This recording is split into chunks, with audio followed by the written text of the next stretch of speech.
Sorry, you're still stuck with me. Consider it your penance for the day, even though it's Sunday. Last week I mentioned that prayer, God, help me to know your heart for me and your heart for others. I just kept thinking about that again all this week. God, help me to know your heart for me and your heart for others. I'm thinking that maybe this can come off as a little too sentimental in a way, but I think we're really supposed to live out of this, out of knowing God's heart for us and God's heart for others. This is not just sentimental, it actually can be really convicting and really challenging. That's why I was thinking about this all week again. God's heart for his people is to really bring them into this covenant relationship that they were made for more and more. We heard last week in our passage from Exodus, God tell Moses to tell the people that you are my chosen special possession. Yeah, the people continued to not live out of that and just sort of kept wandering from that relationship with God, and God's heart for them was to bring them back, and that was God's big passion, was to just bring them back.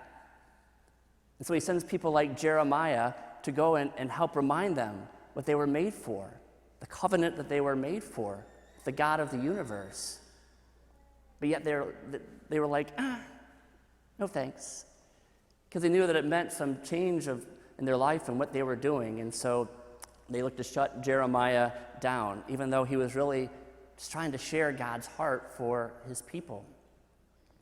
Last week in our gospel, Jesus sends out the 12 and says, proclaim that the kingdom of heaven is at hand, and cure the sick, and raise the dead, and cleanse lepers, and cast out demons.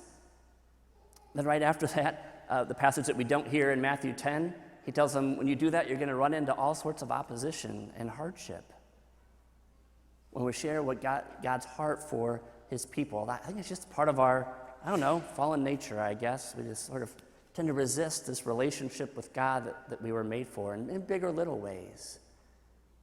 Which is why it's so important that we live out of this heart that God has for his people.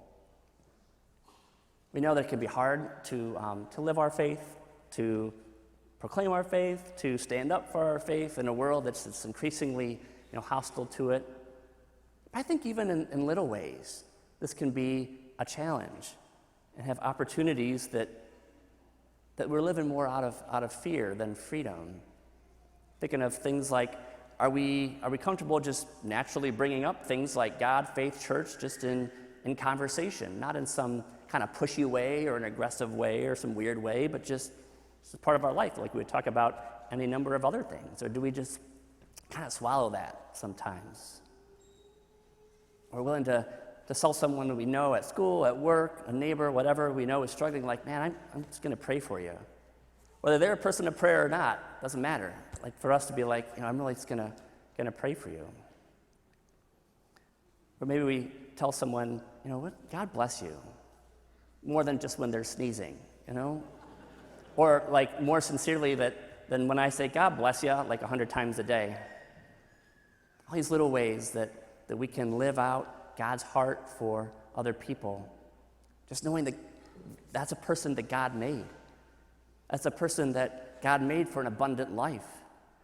God made for a purpose and a mission, and to have that same covenant relationship with him, whether they know it right now or not. We know this can be hard, and so that's why we need to especially know God's heart for us. Jesus says that we're worth more than many sparrows, and even more hardcore, that even the number of our hairs on our head are counted. So because the God of all just knows us so deeply and intimately, is with us in so many ways, that we can claim as our identity, beloved daughters and sons of this God, that God loves us so much that he came to share in our life, and that Jesus came to conquer death. This is the gracious gift that's overflowed for the many, as we hear St. Paul tell the Romans. So we need not live in fear, but in freedom. The freedom that we're meant to have as the children of God. A freedom that allows us to go out and bring his life and his healing to a world that we know is so badly in need of it. and that Jesus thinks enough of us to bring us into his body and to send us out.